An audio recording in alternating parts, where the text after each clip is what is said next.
$360 billion. That's how much money it costs the economy every single year. And depending on the study, that number only goes up. You know what that number is?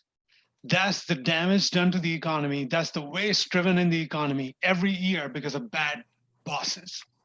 We've all had them, and we know how they impact productivity.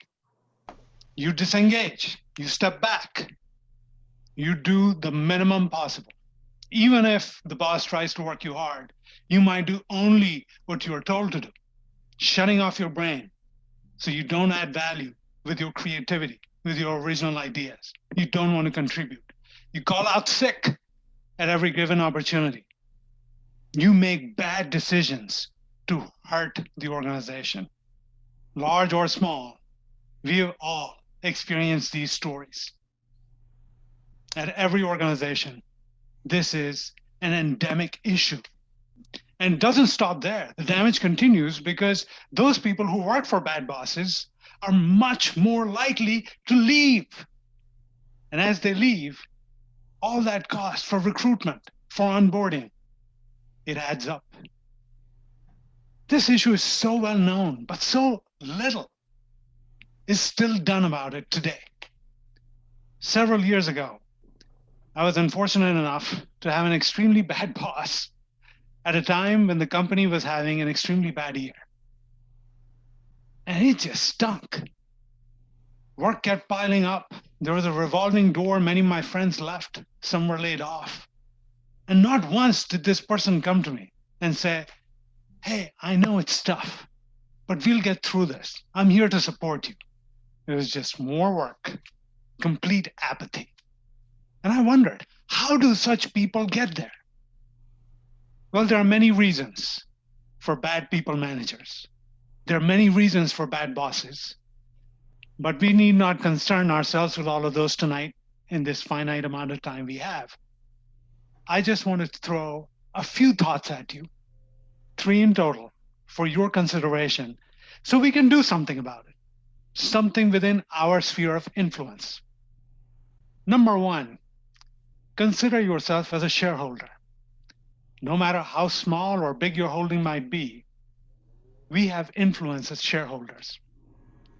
When was the last time you heard there was a shareholder meeting of any kind for any organization where shareholders held management accountable, asking them about the state of management, how well the people were being taken care of? Were they putting people first? It's always revenues, cost cutting, efficiency, supply chain. And when things go south, oh, shareholders like layoffs.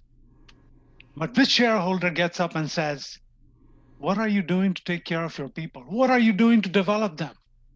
Do you have good managers in place who value talent, who know how to pick talent, develop talent, and advance them? I've not seen it. But we can all, no matter how small our voices, come together and collectively, if we raise our voices, one day they are going to influence that C-suite at every corporation. We can hold management accountable. Second, this was an epiphany for me when I learned about this, not an original idea, but it made so much sense when I found out why so many people who have no business leading people, who have no business being managers, become managers. It's simple math, is to get paid more. In majority of organizations, promotions, team leadership is associated with not just status, but a bigger paycheck. And that money that drives the decision making. And in many cases, you might have an excellent individual contributor, has no business being a manager, but to retain them, to keep them happy, they're promoted because that's the only way you can pay them more. How messed up is that? If we decouple those things, if we let individual contributors be compensated without upper limits and only promote those that have shown potential, that have shown traits for leadership, and there are many ways to assess them, then we can make progress on this issue.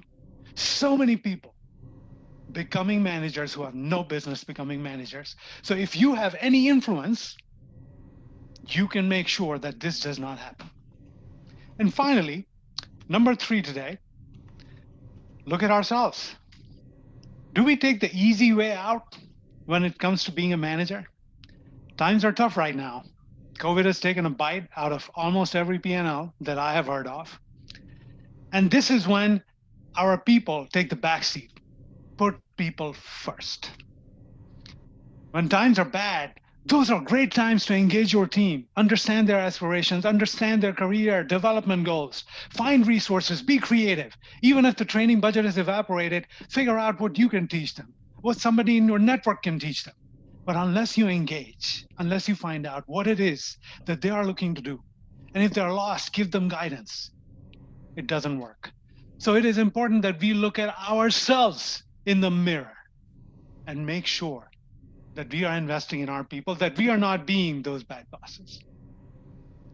Once again, all of us at some point in our careers have worked for someone who's not great. There are a few things we can all do about it. As shareholders, let's hold management accountable. As bosses ourselves, let's set the example. Let's be the role models. And let's make sure we are not promoting anyone that doesn't deserve to lead a team.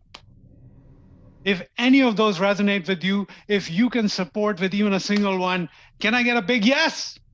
Yes. Yes. Yes. Toastmaster.